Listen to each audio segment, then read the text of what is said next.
Alors, bonjour, chers frères et sœurs. Euh, Soyez les bienvenus sur Ange Mbolo TV. C'est toujours pour moi un réel plaisir de venir à vous, afin qu'ensemble nous nous rendions aux pieds du Seigneur de gloire Jésus-Christ pour partager le pain de vie, la parole de Dieu, la bonne nouvelle de l'élection de la grâce, la bonne nouvelle de la prédestination des élus de Dieu au salut. Je me lasse point, chers frères et sœurs, de vous enseigner les mêmes choses. Et comme dirait l'apôtre Paul, pour vous cela est salutaire. Aujourd'hui encore, nous parlerons d'élection de la grâce, nous parlerons de prédestination des élus de Dieu au salut. En l'occurrence, nous allons nous poser la question de savoir quelle est la portée de la mort du Seigneur de gloire Jésus-Christ à la croix de Golgotha. Dans la conférence de ce matin, je l'ai donc intitulée de la portée du sacrifice du Christ à la croix de Golgotha. Donc de la portée du sacrifice du Christ à la croix de Golgotha, où l'œuvre universelle et l'œuvre spécifique accomplie par le Seigneur de gloire Jésus-Christ à la croix.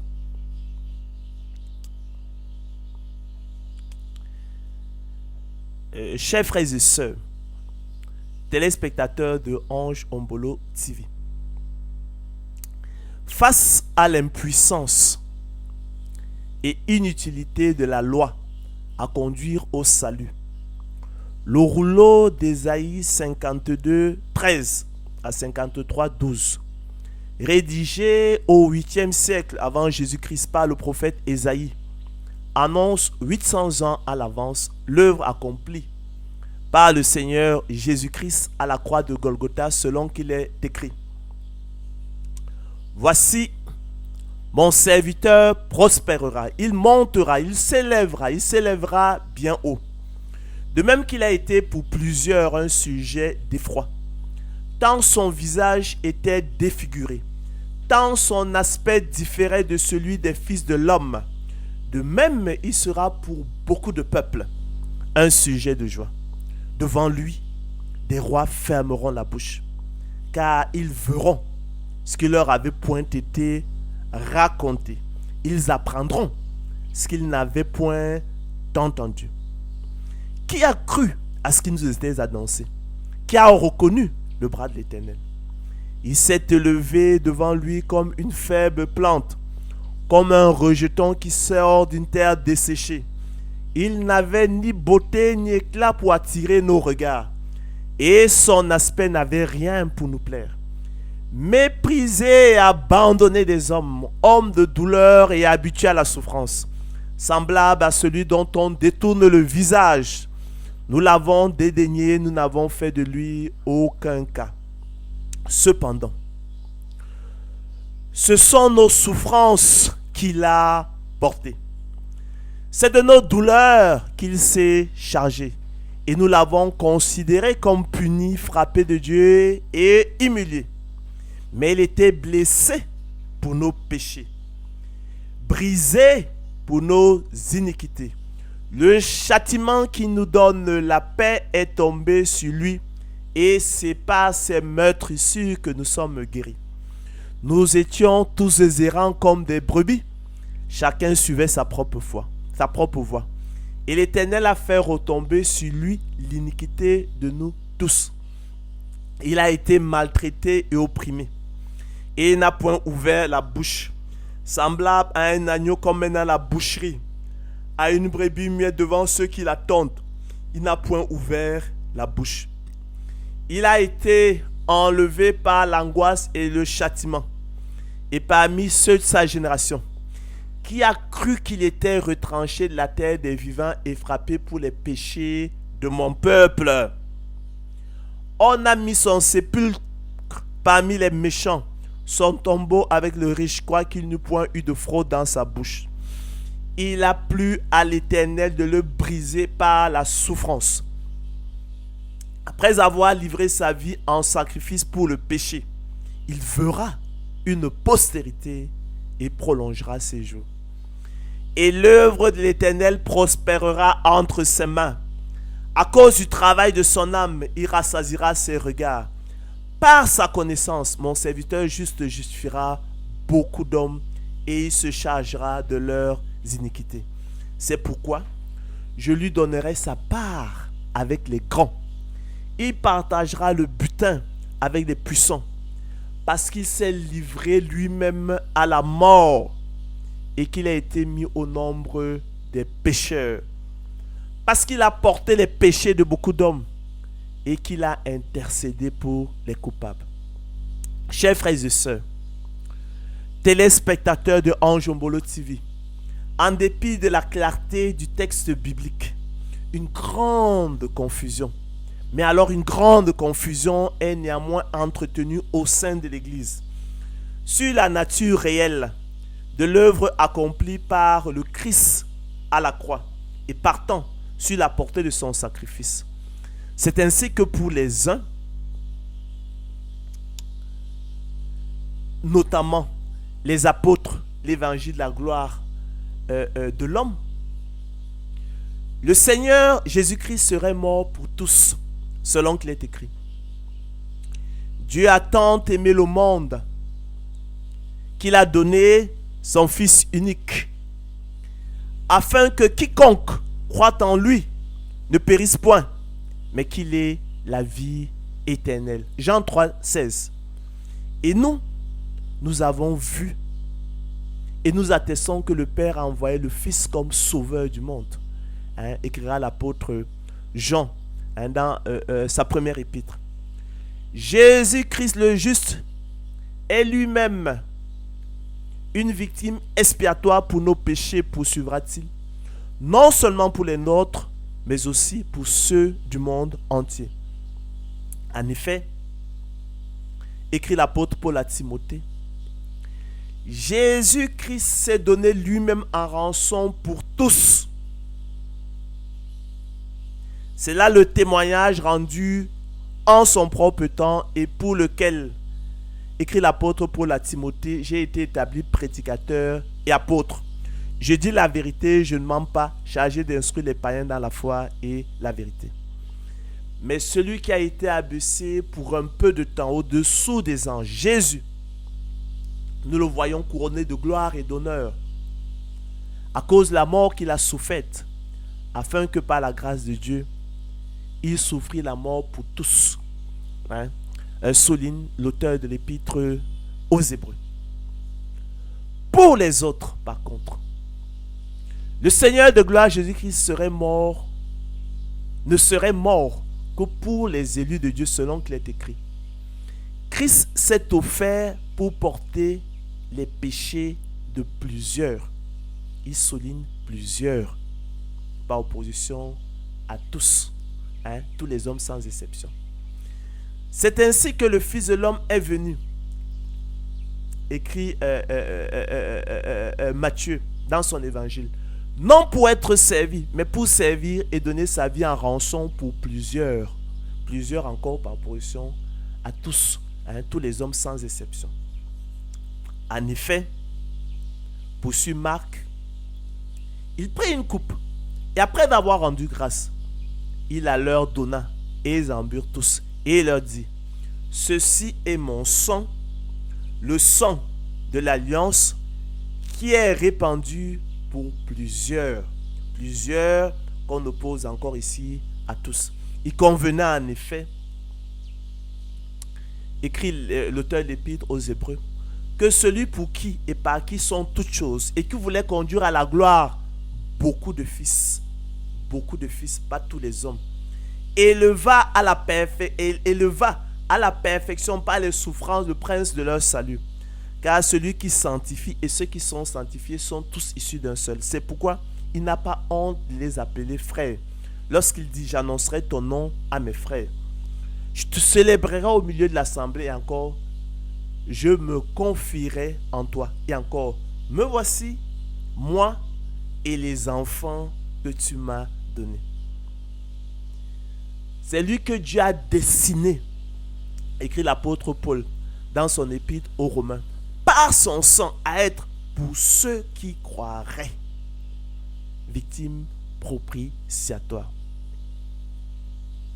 Mais le Seigneur Jésus-Christ lui-même, font-ils rappeler, s'interrogeait déjà, mais lorsque le Fils de l'homme viendra sur la terre, trouvera-t-il la foi? C'est pourquoi l'apôtre Paul lui-même dira, dans l'une de ses épîtres aux Corinthiens, que tous n'ont pas la foi. C'est pour cela, poursuit l'auteur de l'épître aux Hébreux, qu'il est le médiateur d'une nouvelle alliance, afin que la mort étant intervenue pour le rachat des transgressions commises sous la première alliance, ceux qui ont été appelés, appel interne particulier efficace de Dieu, reçoivent l'héritage éternel qui leur a été promis. Prenez donc garde, écrit l'apôtre Paul, écrit Luc, je veux dire, à vous-même et à tout le troupeau sur lequel le Saint-Esprit vous a établi évêque pour paître l'église du Seigneur qui s'est acquise par son sang. L'église ici entendue comme le corps du Christ et non les bâtiments qui sont fréquentés assidûment par de nombreux hypocrites.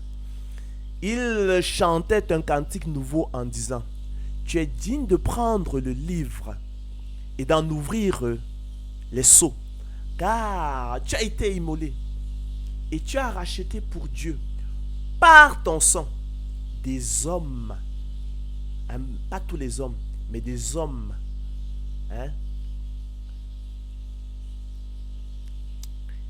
de toute tribu, de toute langue, de tout peuple et de toute nation. Tu as fait d'eux un royaume et des sacrificateurs pour notre Dieu, et ils régneront sur la terre. Chers frères et sœurs, dans le même ordre d'idées, il est écrit que les principaux sacrificateurs et les pharisiens assemblèrent le Sanhédrin et dirent: que ferons-nous? Il parlait de la question de Jésus. Comment la régler? Car cet homme fait beaucoup de miracles. Si nous le laissons faire, tous croiront en lui. Et les Romains viendront détruire et notre ville et notre nation. L'un de Caïphe, qui était souverain sacrificateur cette année-là, leur dit: vous n'y entendez rien. Vous ne réfléchissez pas qu'il est dans votre intérêt qu'un seul homme meure pour le peuple et que la nation ne périsse point. Or, nous rappelle l'apôtre Jean, il ne dit pas cela de lui-même. Mais étant souverain sacrificateur cette année-là, il prophétisa que Jésus devait mourir pour la nation. Et ce n'était pas pour la nation seulement, c'était aussi afin de réunir en un seul corps les enfants de Dieu dispersés. Ce verset semble insister en fait sur le groupe que l'on appelle effectivement les enfants de Dieu. Ainsi, chers frères et sœurs, à coups de versets bibliques mal compris et sortis de leur contexte, les protagonistes s'affrontent, se radicalisent eux-mêmes et divisent l'Église sur la question de savoir pour qui le Christ est-il mort à la croix de Golgotha. Pourtant, vous l'avez entendu, l'Écriture est claire sur la question. Dans un sens large, le Seigneur de gloire, Jésus-Christ, est mort pour tous. C'est la vérité. En déchirant le voile du tabernacle en deux par le milieu, depuis le haut jusqu'en bas, ouvrant ainsi pour toute l'humanité déchue, tous les hommes,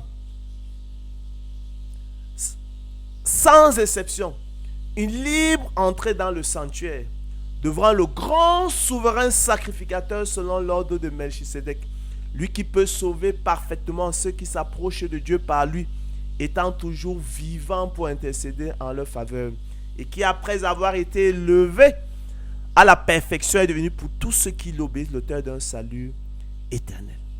C'est cela, chers frères et sœurs, l'œuvre universelle accomplie par le Christ à la croix de Golgotha, selon qu'il est écrit. Ainsi donc, nous avons, au moyen du sang de Jésus, une libre entrée dans le sanctuaire, par la route nouvelle et vivante qu'il a inaugurée pour nous au travers du voile, c'est-à-dire de sa chair.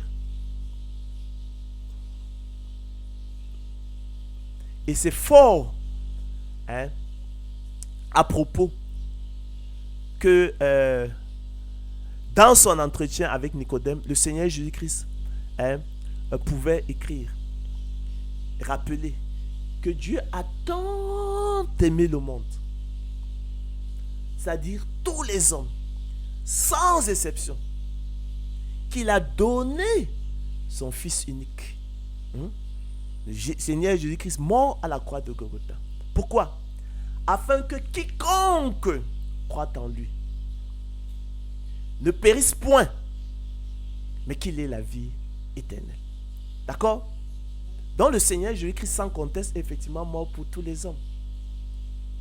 Mais à la lecture du principe de la double référence, qui est un principe herméneutique, qui veut qu'une prophétie ait un double accomplissement, un premier accomplissement partiel et un second accomplissement complet,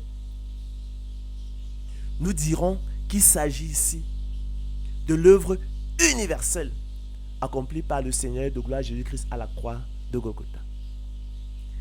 Et dans un sens étroit, par contre, reconnaissons-le aussi, le Seigneur Jésus-Christ n'est mort que pour les élus de Dieu, lesquels, à la faveur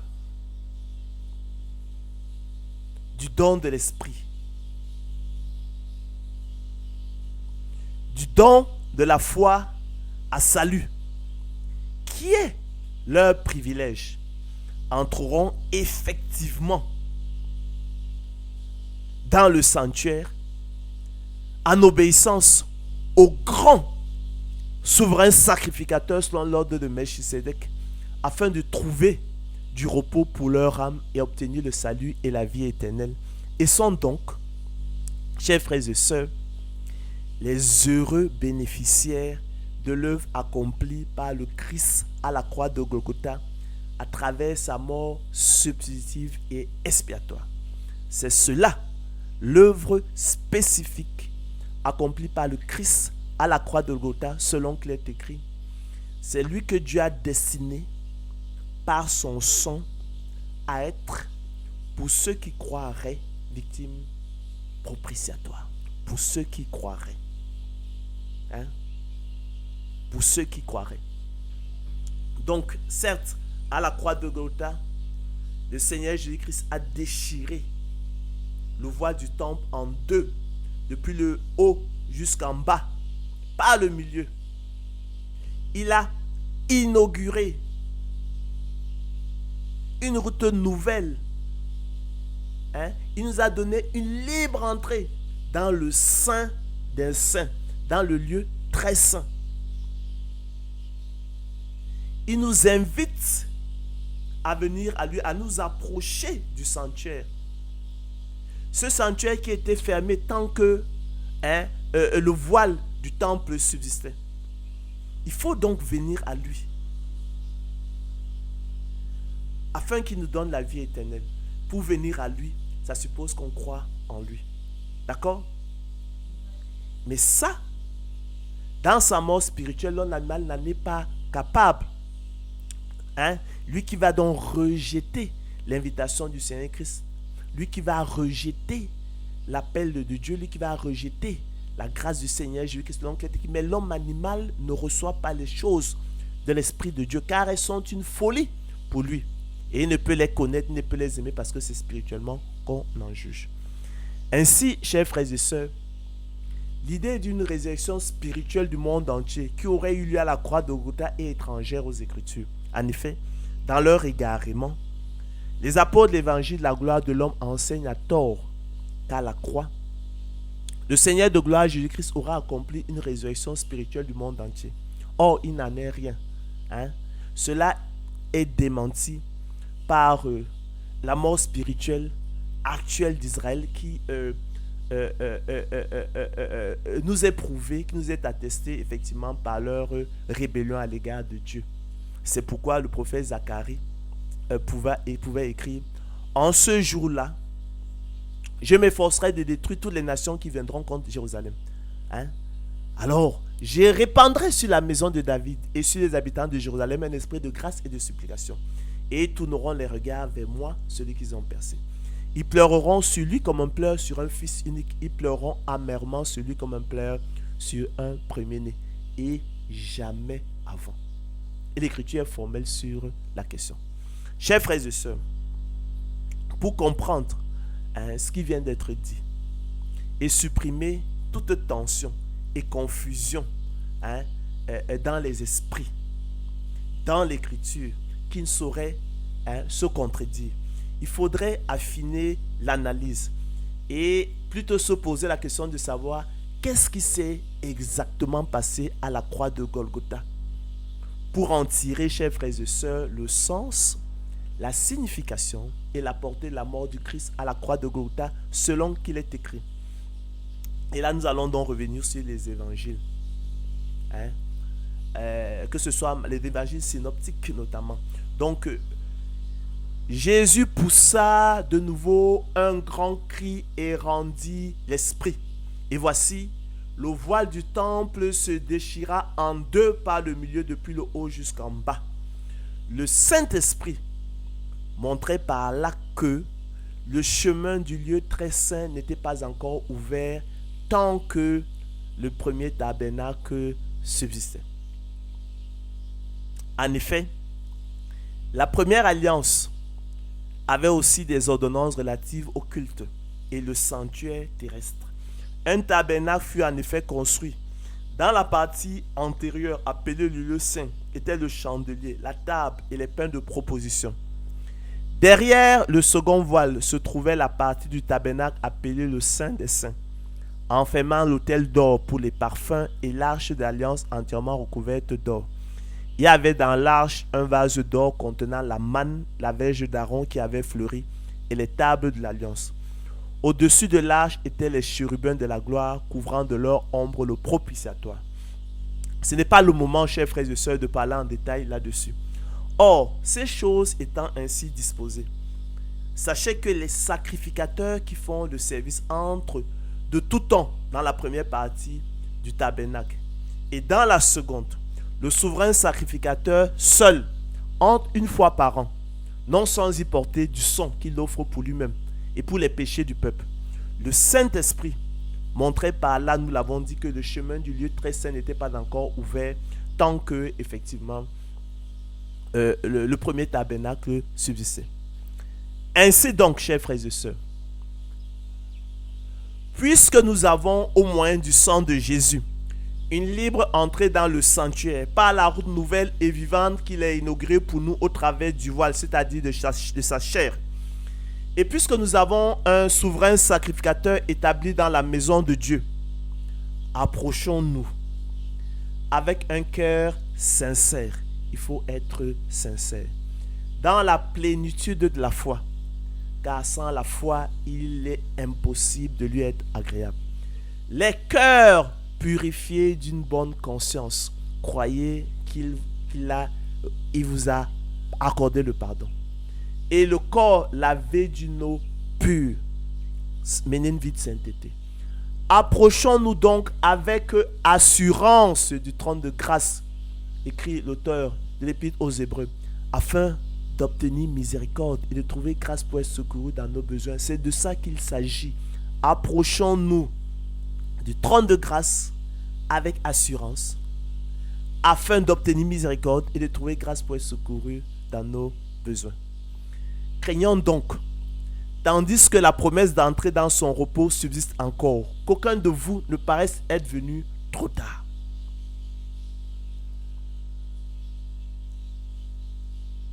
Car cette bonne nouvelle de la libre entrée dans le sanctuaire nous a été annoncée aussi bien qu'à eux. Mais la parole qui leur fut annoncée ne leur servit de rien parce qu'elle ne trouva pas la foi chez ceux qui l'entendirent. Pour nous qui avons cru, nous entrons dans le repos, selon qu'il est écrit.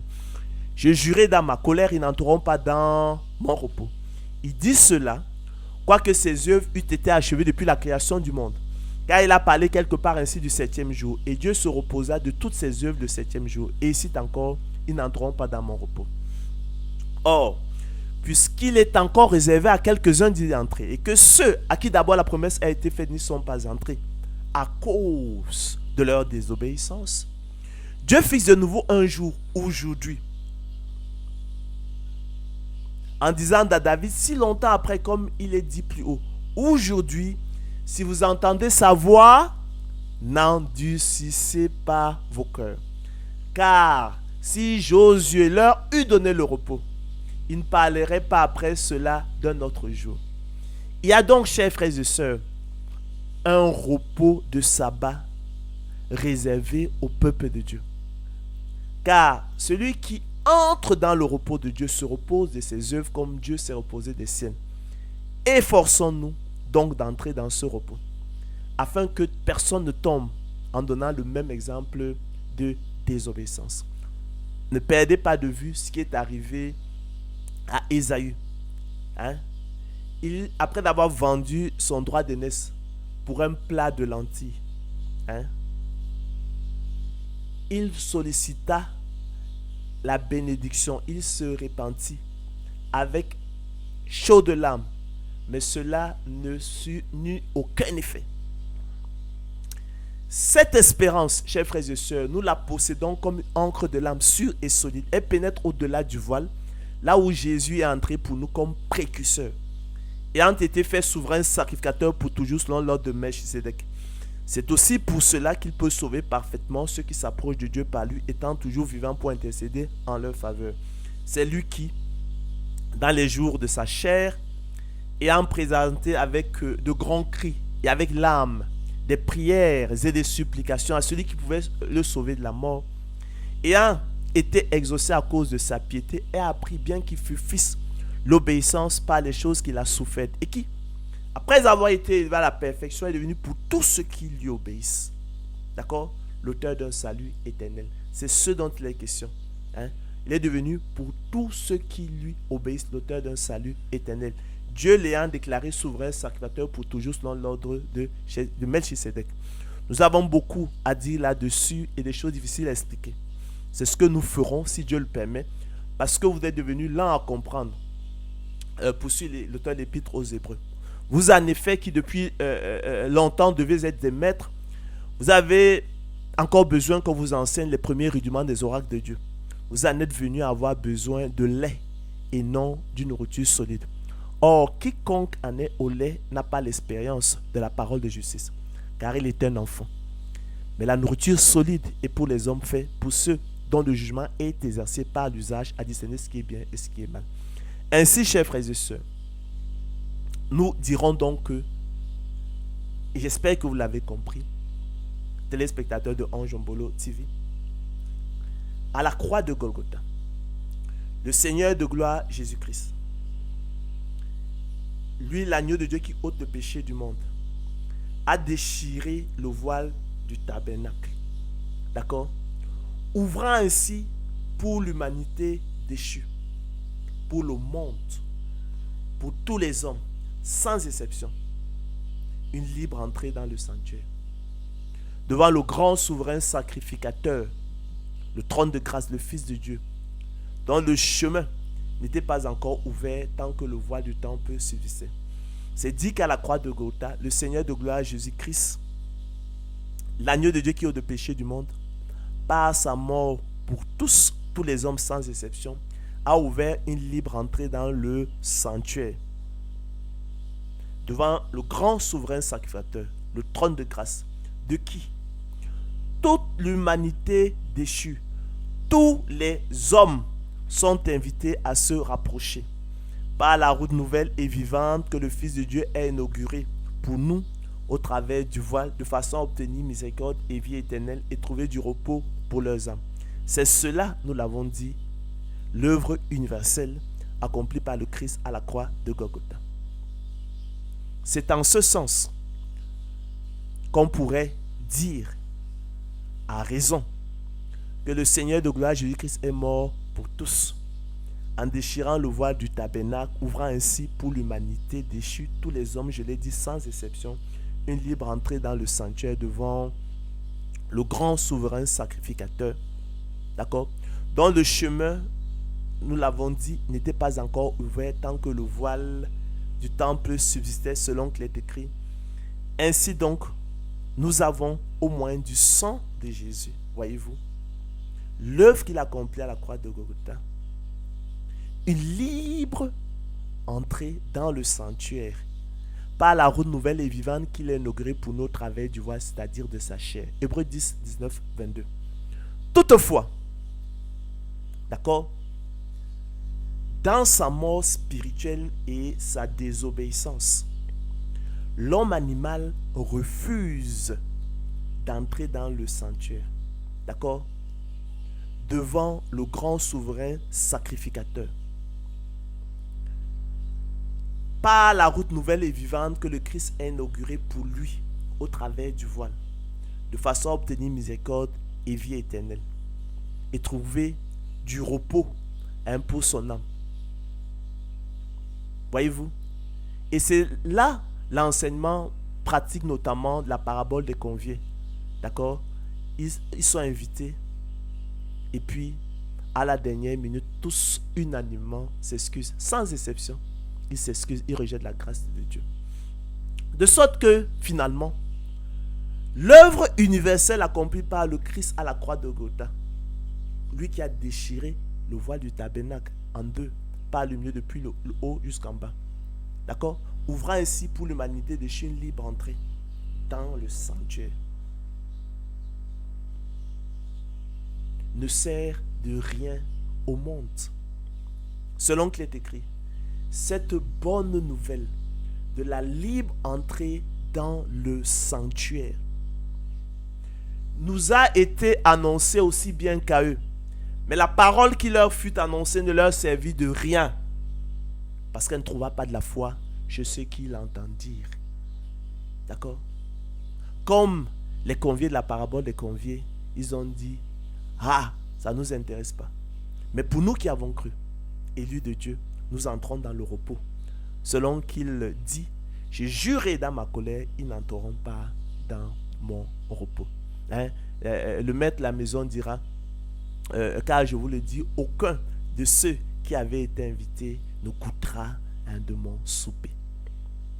À la faveur du don de l'esprit, chers frères et sœurs, du don de la foi à salut, qui est le privilège des élus de Dieu, seuls ceux-ci, par l'appel interne particulier et efficace de Dieu, au travers de l'élection de la grâce et de la prédestination des élus de Dieu au salut, entreront effectivement, au temps marqué, chacun en son rang, dans le sanctuaire, devant le grand souverain sacrificateur, le Fils de Dieu, par la route nouvelle et vivante que le Christ a inaugurée pour l'humanité déchue au travers du voile, de façon à obtenir miséricorde et vie éternelle et trouver du repos pour les âmes.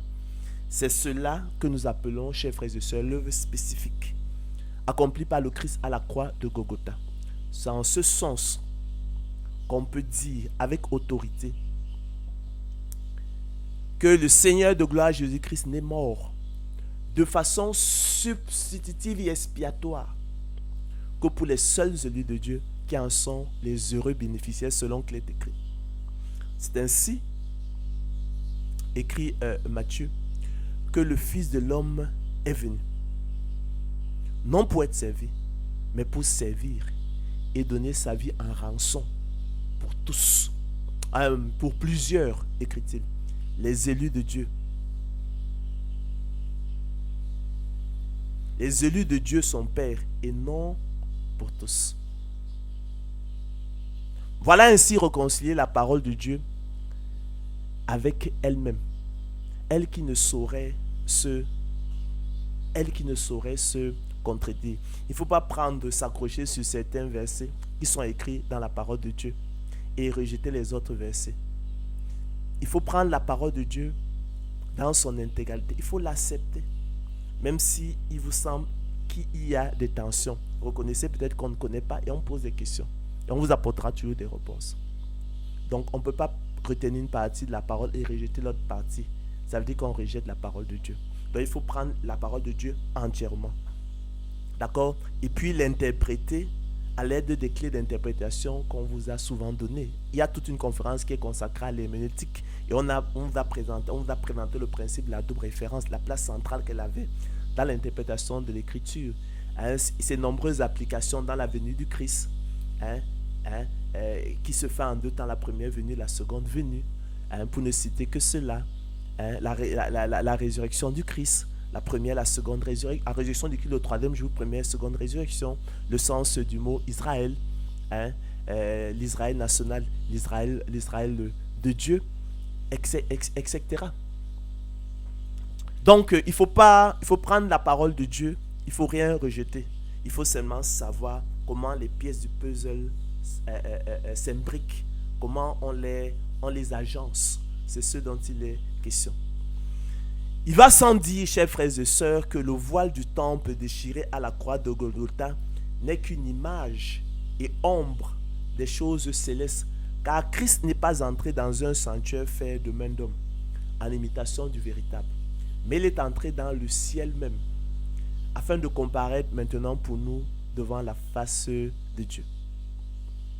Il a traversé le tabernacle plus grand et plus parfait, qui n'est pas construit de main d'homme, c'est-à-dire qui n'est pas de cette création. Et il est entré une fois pour toutes dans le lieu très saint, non avec le sang des boucs et des veaux, mais avec son propre sang, ayant obtenu une rédemption éternelle. Cette espérance, chers frères et sœurs, nous la possédons comme une encre de l'âme sûre et solide. Elle pénètre au-delà du voile, là où Jésus est entré pour nous comme précurseur. Ayant été fait souverain sacrificateur pour toujours selon l'ordre de Melchisédek, il était donc nécessaire que le chemin du sanctuaire terrestre, image et ombre des choses célestes, selon que Moïse en fut divinement averti lorsqu'il allait construire le tabernacle, et soin lui fut-il dit de faire tout d'après le modèle qui t'a été montré sur la montagne, fut ouvert de cette manière, Christ ayant, par son sang versé à la croix de Golgotha, inauguré pour nous, au travers du voile du tabernacle céleste, la route nouvelle et vivante par laquelle nous pouvons nous approcher de Dieu par lui. Par lui, offrons sans cesse à Dieu un sacrifice de louange, c'est-à-dire le fruit de lèvres qui confesse son nom. Soulignons néanmoins, chers frères et sœurs, que certains commentateurs inspirés pensent néanmoins que le tabernacle céleste n'a jamais comporté de voile.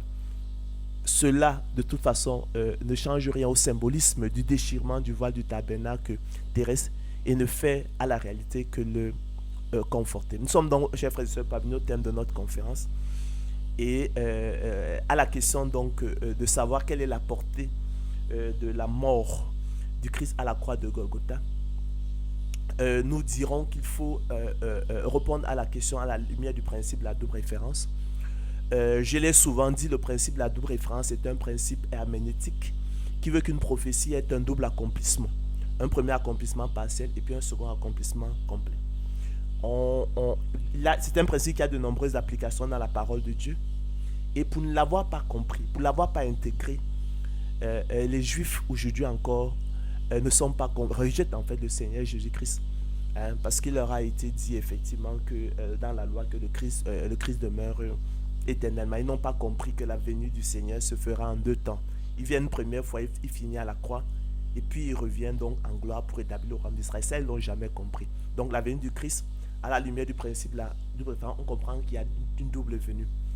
Il aurait dû le comprendre s'ils avaient lu le prophète Ésaïe et de nombreux autres prophètes qui l'avaient enseigné. On peut appliquer le principe de la double référence à la prophétie des 70 semaines de Daniel, notamment la 70e semaine de Daniel, qui s'est accomplie et qui s'accomplira encore à la fin des temps. On peut l'appliquer à la résurrection du Christ le troisième jour, une première résurrection le troisième jour et puis une seconde résurrection le troisième jour encore. On peut l'appliquer au sens du mot Israël, l'Israël national et puis dans l'Israël ethnique et puis l'Israël de Dieu, de nombreuses applications. Donc à la lumière de ce principe, on dira donc que dans un sens large, le Seigneur Jésus-Christ effectivement est mort sans conteste pour tous les hommes. Ça, c'est l'œuvre universelle accomplie par le Seigneur Christ à la croix de Golgotha.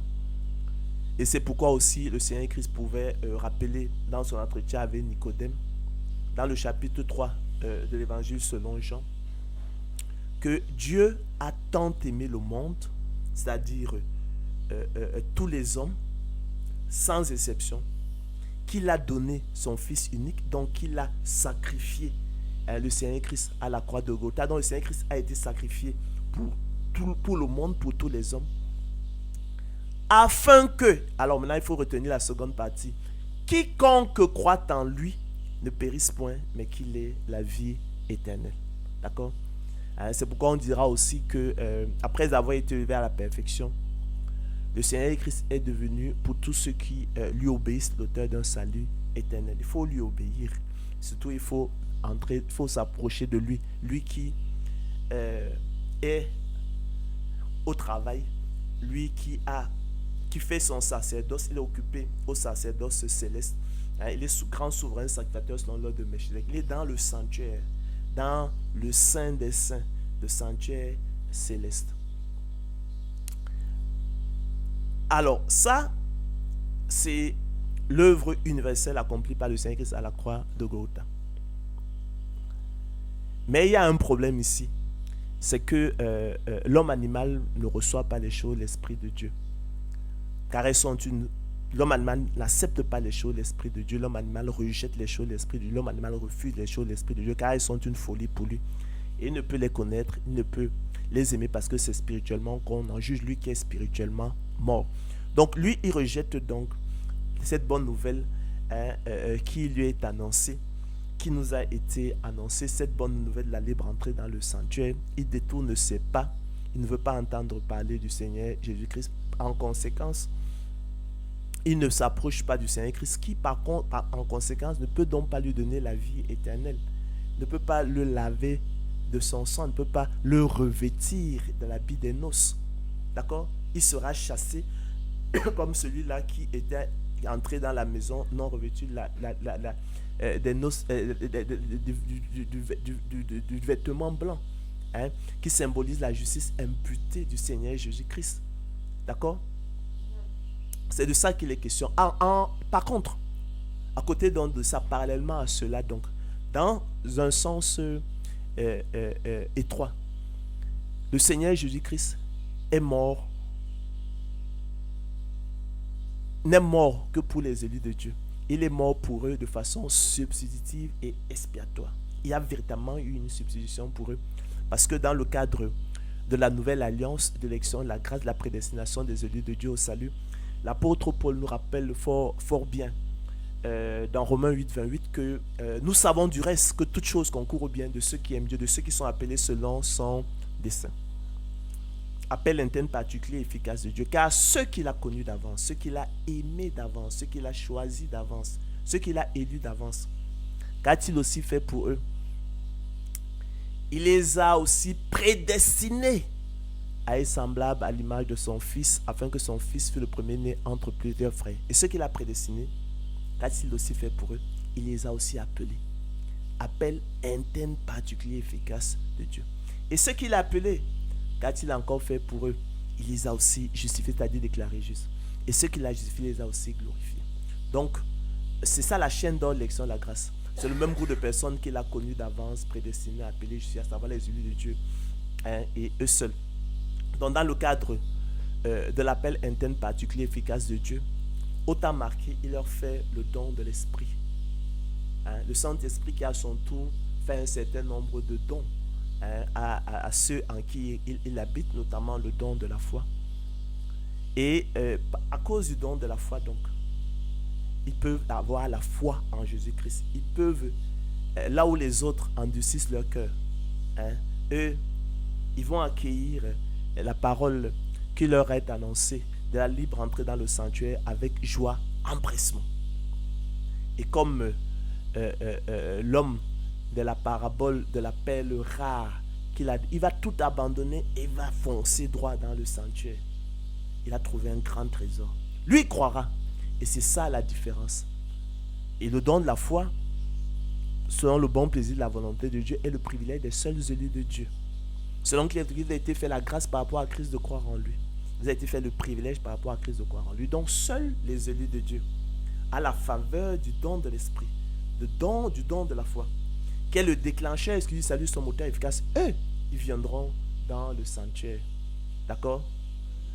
Par la route nouvelle et vivante que le Seigneur Christ a inaugurée à la croix, en déchirant donc le voile du tabernacle en deux, par le milieu depuis le haut jusqu'en bas. C'est de ça qu'il s'agit. Donc ces deux aspects-là existent. C'est le principe de la double référence. Et on peut donc constituer une doctrine biblique du salut, dire pour qui le Seigneur Jésus-Christ est mort. Il n'y a pas de problème.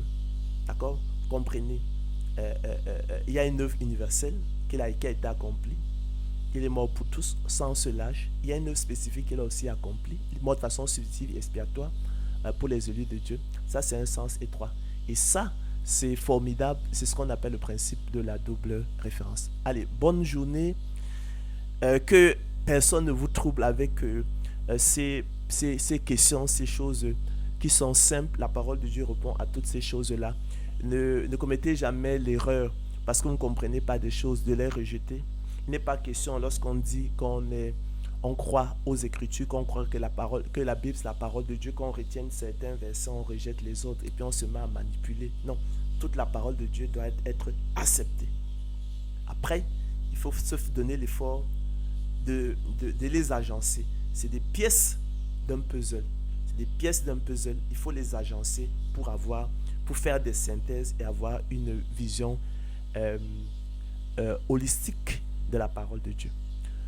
Que l'honneur, les acclamations reviennent donc au Seigneur de gloire Jésus-Christ seul. Comprenez ces choses, vous entrerez dans le repos de Dieu. À la prochaine, s'il plaît au Seigneur de gloire Jésus-Christ. Restez connectés sur Ange Ombolo TV.